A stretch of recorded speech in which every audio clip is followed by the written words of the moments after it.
നമസ്കാരം. Tarot spiritual ഹീലിംഗിലേക്ക് എല്ലാവർക്കും സ്വാഗതം. അപ്പോൾ നമ്മൾ ഇന്ന് നോക്കുന്നത് നിങ്ങളുടെ പേഴ്സന്റെ കറന്റ് എനർജി എന്താണെന്നുള്ളതാണ്. ഇതൊരു ജനറൽ റീഡിംഗ് ആണ്, ജനറൽസ് ആണ്. നിങ്ങൾ എപ്പോഴാണോ ഈ റീഡിംഗ് കാണുന്നത് അപ്പോൾ മുതലാണ് നിങ്ങൾക്കിത് വാലിഡ് ആയി തുടങ്ങുന്നത്. അതുപോലെ ഈ റീഡിംഗിൽ നിങ്ങൾക്ക് റിസനേറ്റ് ആവുന്ന കാര്യങ്ങൾ നിങ്ങൾ എടുക്കുക, അല്ലാത്ത കാര്യങ്ങൾ നിങ്ങൾ വിട്ടുകളയാം. അതുപോലെ ലവേഴ്സ് ആയിക്കോട്ടെ, എക്സ്ട്രാ മെറ്റൽ അഫെയറുള്ള ആളുകളായിക്കോട്ടെ, എല്ലാവർക്കും ഈ റീഡിംഗ് എടുക്കാവുന്നതാണ്. നിങ്ങൾക്ക് പേഴ്സണൽ റീഡിംഗ് ആവശ്യമുണ്ടെങ്കിൽ മുകളിൽ കൊടുക്കുന്ന വാട്സ്ആപ്പ് നമ്പറിൽ കോൺടാക്ട് ചെയ്യാവുന്നതാണ് കേട്ടോ. അപ്പോൾ പോസിറ്റീവ് മൈൻഡ് സെറ്റോട് കൂടി ഇരുന്നിട്ട് റീഡിംഗ് കാണാം.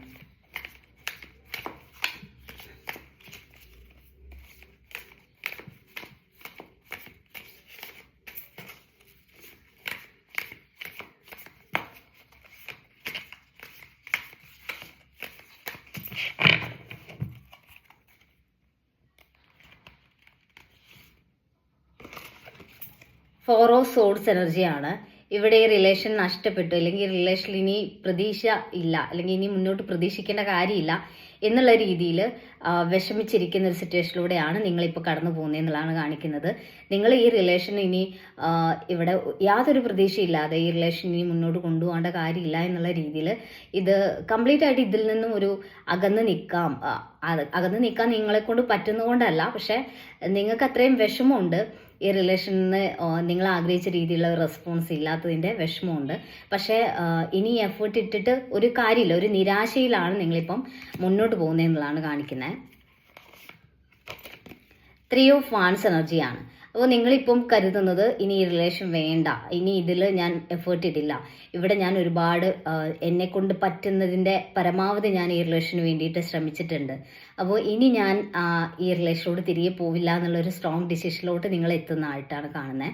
അപ്പം അങ്ങനെ ഒരു തീരുമാനം എടുക്കണം, അല്ലെങ്കിൽ ഇനി എനിക്ക് റിലേഷന് വേണ്ടിയിട്ട് കെഞ്ചാൻ വയ്യ എന്നുള്ള രീതിയിൽ നിങ്ങളൊരു സ്ട്രോങ് ഡിസിഷൻ എടുക്കാൻ തീരുമാനിച്ച് നിൽക്കുന്ന നിങ്ങളുടെ മൈൻഡ് സെറ്റ് നിങ്ങൾ മാറ്റിക്കൊണ്ടിരിക്കുന്ന ഒരു സിറ്റുവേഷനാണ് കാണിക്കുന്നത്. ഏസ് ഓഫ് സോഡ്സ് ആണ്.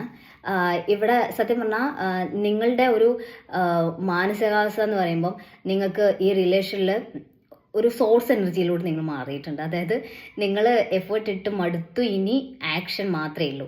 അതായത് ഇനി നിങ്ങൾ അങ്ങോട്ട് റെസ്പോണ്ട് ചെയ്യാൻ പോവില്ല, റിലേഷന് വേണ്ടിയിട്ട് ഒരു എഫേർട്ട് വിടില്ല, അങ്ങനെ ഒരു സ്ട്രോങ് ഡിസിഷൻ എടുത്ത് മാറി നിൽക്കുക. അപ്പം ഈ റിലേഷന് വേണ്ടിയിട്ട് ഇനി ഒരു കാര്യങ്ങളും ഞാൻ ചെയ്യാൻ തയ്യാറല്ല, ഇതിന് വേണ്ടിയിട്ട് ഇനി എന്നെക്കൊണ്ട് വയ്യ എന്നുള്ള രീതിയിൽ നിങ്ങൾ ഇനി ഒരിക്കലും ഈ റിലേഷന് വേണ്ടിയിട്ട് ഒരു ഡിസിഷൻ എടുക്കാതെ, അല്ലെങ്കിൽ ഇനി ഈ റിലേഷന് വേണ്ടിയിട്ട് ഒരു കാര്യത്തിലും ഇടപെടാൻ നിൽക്കാതെ, നിങ്ങളെ പേഴ്സണിനോട് യാചിക്കാൻ നിൽക്കാതെ, ഈ റിലേഷന് വേണ്ടിയിട്ട് ഒരു കാര്യങ്ങളും ചെയ്യാതെ മാറി നിൽക്കുന്ന, സൈലൻ്റ് ആയിട്ട് നിൽക്കാൻ തീരുമാനിച്ച് ഇത് വേണ്ടെന്ന് വെച്ച് നിങ്ങളെ മൈൻഡ് സെറ്റ് കുറച്ച് സ്ട്രോങ് ആക്കി മാറി നിൽക്കുന്ന എനർജിയാണ് കാണിക്കുന്നത്.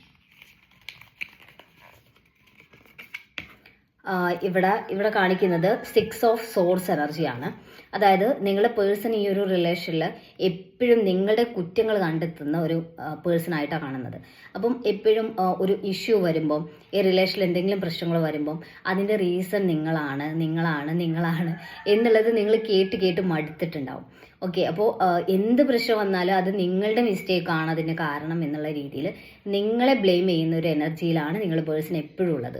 അപ്പോൾ അതാണ് സത്യം പറഞ്ഞാൽ നിങ്ങൾക്ക് ഭയങ്കരമായിട്ട് പെയിൻഫുൾ ആവുന്നത്. നിങ്ങൾ എപ്പോഴും നിങ്ങളെ കുറ്റപ്പെടുത്തുന്ന, നിങ്ങളെ ബ്ലെയിം ചെയ്യുന്ന ഒരു റിലേഷൻ ആയതുകൊണ്ട് തന്നെ നിങ്ങൾ ഈ റിലേഷനിൽ ഇടുന്ന എഫേർട്ട് അവർ കാണുന്നില്ല, അവർ നിങ്ങൾക്ക് വേണ്ടത്ര ഒരു വാല്യൂ തരുന്നില്ല. അവരാണ് എപ്പോഴും നിങ്ങളെ വേദനിപ്പിക്കുന്നത്. അതായത് ഈ റിലേഷനിൽ സ്റ്റേബിളായിട്ട് നിൽക്കാതെ നിങ്ങളെ വേദനിപ്പിക്കുന്ന അവരാണ്. പക്ഷേ കുറ്റം മുഴുവൻ നിങ്ങളുടെ മുകളിലാണ് അവർ ചാർത്തിക്കൊണ്ടിരിക്കുന്നത്. അങ്ങനെ ഒരു എനർജിയിലാണ് ഈ പേഴ്സൺ ഉള്ളത്, അതായത് നിങ്ങളുടെ പേഴ്സൺ ഉള്ളത് എന്നാണ് കാണിക്കുന്നത്. 3 ഓഫ് പെന്റിക്കിൾസ് എനർജിയാണ്. അതായത് ഈ റിലേഷനിൽ എപ്പോഴും ഇഷ്യൂസ് ക്രിയേറ്റ് ചെയ്യുന്നത് മറ്റൊരാളുടെ ഇടപെടലാണെന്നുള്ളതാണ് കേട്ടോ. അപ്പോൾ നിങ്ങളുടെ പേഴ്സൺ എപ്പോഴും നിങ്ങളെ തെറ്റിദ്ധരിക്കുന്നത്, അല്ലെങ്കിൽ നിങ്ങളാണ് പ്രശ്നം ഉണ്ടാക്കുന്നത് എന്നുള്ള രീതിയിൽ നിങ്ങളെ ബ്ലെയിം ചെയ്തുകൊണ്ടിരിക്കുന്നതിന് ഒരു തേർഡ് പേഴ്സൺ കാരണമാണ് എന്നുള്ളതാണ് കേട്ടോ. അപ്പോൾ ചിലർക്ക് നിങ്ങൾക്ക് അറിയായിരിക്കും ഇങ്ങനെ ഒരു തേർഡ് പേഴ്സൺ ഉണ്ട്, അവരുടെ ഭാഗത്തു നിന്നുള്ള ഇൻഫ്ലുവൻസ് ആണ് ഈ റിലേഷൻ ഇങ്ങനെ നെഗറ്റീവായി ബാധിക്കുന്നത് എന്നുള്ളത്. അപ്പം അങ്ങനെ ഒരു തേർഡ് പേഴ്സൻ്റെ ഇൻഫ്ലുവൻസ് ഭയങ്കരമായിട്ട് നിങ്ങളുടെ പേഴ്സൺ ഉണ്ട് എന്നുള്ളതാണ്. നിങ്ങളുടെ പേഴ്സണിൻ്റെ മുന്നിൽ അത്രയും എന്താ പറയുക, അത്രയും ഒരു ട്രസ്റ്റ് ഉണ്ടാക്കിയിട്ടുണ്ട്. അതായത് അവരുടെ അടുത്ത് എന്തും സംസാരിക്കാം, എന്തും പറയാം. ഈ തേർഡ് പേഴ്സൺ പറയുന്നതൊക്കെ ഒരു വാല്യുബിൾ ആയിട്ടുള്ള കാര്യമാണെന്ന് വിചാരിച്ച് നിങ്ങളുടെ പേഴ്സൺ അത് ഉൾക്കൊള്ളുന്നുണ്ട്. അങ്ങനെ അത്രയും ഒരു ഫ്രീഡം ഉണ്ടാക്കിയെടുക്കാൻ ഈ ഒരു തേർഡ് പേഴ്സണ് പറ്റിയിട്ടുണ്ട് എന്നാണ് കാണിക്കുന്നത്. അതുകൊണ്ട് തന്നെ അത്രയും ഫ്രീഡം ഉള്ളത് കൊണ്ട് തന്നെ തേർഡ് പേഴ്സൺ പറയുന്ന കാര്യങ്ങൾ നിങ്ങളെ പേഴ്സൺ അത് മനസ്സിൽ വെക്കുന്നുണ്ട്. അപ്പോൾ നിങ്ങളുമായിട്ടുള്ള റിലേഷനിൽ എന്തെങ്കിലും ഇഷ്യൂ വരുമ്പം അത് നിങ്ങളാണ് അതിൻ്റെ റീസൺ, അല്ലെങ്കിൽ നിങ്ങളാണ് പ്രശ്നം, അല്ലെങ്കിൽ നിങ്ങളുടെ ഭാഗത്താണ് മിസ്റ്റേക്ക് എന്ന് പറഞ്ഞ് നിങ്ങളെ ബ്ലെയിം ചെയ്യാനുള്ള ടെൻഡൻസി ഉണ്ടാക്കുന്നതിന് പിന്നിലും ഈ ഒരു തേർഡ് പേഴ്സൺ ഉണ്ട് എന്നുള്ളതാണ് കാണിക്കുന്നത്. അവർ കാരണമാണ് ഈ റിലേഷൻ ഇങ്ങനെ ആയി മാറുന്നത്.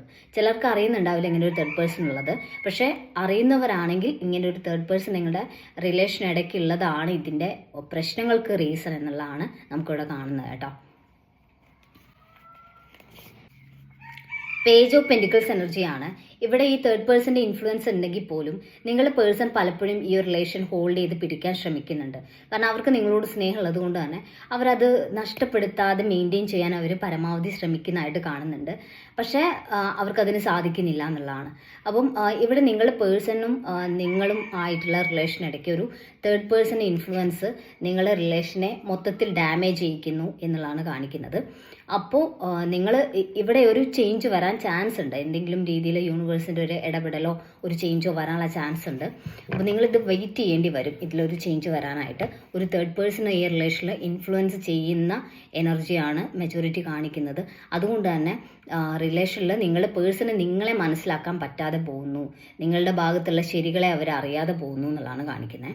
നമുക്ക് കുറച്ച് മെസ്സേജസ് കൂടി നോക്കാം.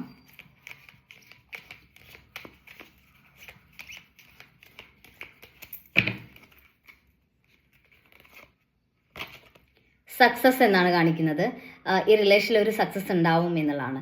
ഇതുവരെ നിങ്ങൾ സത്യം പറഞ്ഞാൽ ഇപ്പോൾ തോറ്റ് തുന്നം പാടിയാണ് ഇരിക്കുന്നത്. അതായത് നിങ്ങൾ ഈ റിലേഷൻ കൊടുത്തിട്ടുള്ള ആ ഒരു ആത്മാർത്ഥമായിട്ടുള്ള സ്നേഹവും നിങ്ങളിതിന് വേണ്ടിയിട്ട് സ്പെൻഡ് ചെയ്തിട്ടുള്ള നിങ്ങളുടെ ടൈം, നിങ്ങൾ അത്രയും ഒരു സത്യസന്ധമായിട്ടാണ് ഈ റിലേഷൻ നിന്നിട്ടുള്ളത്. നിങ്ങൾ ഇതിന് ഒരുപാട് എഫേർട്ട് ഇട്ടിട്ടുണ്ട്. പക്ഷേ അതിൻ്റെ ഒന്നും റിസൾട്ട് നിങ്ങൾക്ക് കിട്ടിയിട്ടില്ല. പക്ഷേ ഇവിടെ ഒരു തേർഡ് പേഴ്സൻ്റെ ഇൻഫ്ലുവൻസ് നിങ്ങളെ തകർത്ത് കളയുകയാണ് ചെയ്തിട്ടുള്ളത്. അപ്പോൾ ഇവിടെ കാണിക്കുന്നത് നിങ്ങൾക്ക് അനുകൂലമാവുന്ന രീതിയിൽ കാര്യങ്ങൾ മാറി വരും, ഒരു സക്സസ് ഉണ്ടാവും മുന്നോട്ട് ഈ റിലേഷനിൽ എന്നാണ് കാണിക്കുന്നത്. ഫോർഗീവ്നെസ് എന്നാണ് കാണിക്കുന്നത്. അതായത് ഈ തേർഡ് പേഴ്സൻ്റെ ഒരു ഇൻഫ്ലുവൻസ് ആണ് നിങ്ങളുടെ പേഴ്സൺ ഇങ്ങനെ ആക്കിയത്, അല്ലെങ്കിൽ ഈ റിലേഷൻ ഇങ്ങനെ ആവുന്നതിന് റീസൺ അതാണെന്ന് നിങ്ങൾ മനസ്സിലാക്കുമ്പോൾ നിങ്ങൾ നിങ്ങളുടെ പേഴ്സണോട് ക്ഷമിക്കാൻ വേണ്ടി തയ്യാറാവുക എന്നുള്ളതാണ് കേട്ടോ. അപ്പം അവരുടെ ഒരു മാനസികാവസ്ഥ എന്തായിരുന്നു, അല്ലെങ്കിൽ എന്തുകൊണ്ടാണ് അവരിങ്ങനെയൊക്കെ ബിഹേവ് ചെയ്തത് എന്ന് നിങ്ങൾ മനസ്സിലാക്കാൻ തയ്യാറാവുക എന്നുള്ളതാണ് കാണിക്കുന്നത്. അപ്പോൾ നമുക്ക് കുറച്ച് ക്ലൂസ് കൂടി നോക്കാം.